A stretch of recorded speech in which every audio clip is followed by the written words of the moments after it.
Hello ಬೆಂಗಳೂರಿಯನ್ಸ್, ನೀವೇನಾದ್ರೂ regular ಆಗಿ ಈ ಸ್ಟಾಂಪ್ಸ್ ನ ಪರ್ಚೇಸ್ ಮಾಡ್ತಿದ್ರೆ ನಾನ್ ಜುಡಿಷಿಯಲ್ ಈ ಸ್ಟಾಂಪ್ ಪೇಪರ್. ಸೊ ಈ ಸ್ಟಾಂಪ್ ನ ಏನಾದ್ರೂ ನೀವು ಪರ್ಚೇಸ್ ಮಾಡ್ತಿದ್ರೆ ಯಾವ ತರ ಇದನ್ನ ವೆರಿಫೈ ಮಾಡೋದು ಅಂತ ನಾನು ಈ ವಿಡಿಯೋದಲ್ಲಿ ಕಂಪ್ಲೀಟ್ ಆಗಿ ಪ್ರೊಸೆಸ್ ನ ಎಕ್ಸ್ಪ್ಲೇನ್ ಮಾಡ್ತೀನಿ. ಸೊ ಈ ವಿಡಿಯೋನ ಕಂಪ್ಲೀಟ್ ಆಗಿ ಸ್ಕಿಪ್ ಮಾಡದೆ ನೋಡಿ.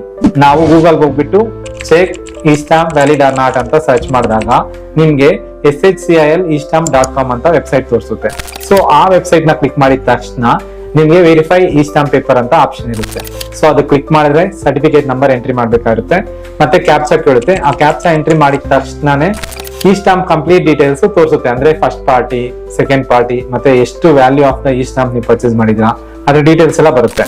ಫಾರ್ ಎಕ್ಸಾಂಪಲ್ ಅದು ಫೇಕ್ ಆಗಿದ್ದಾಗ ಇನ್ವ್ಯಾಲಿಡ್ ಅಂತ ತೋರಿಸುತ್ತೆ.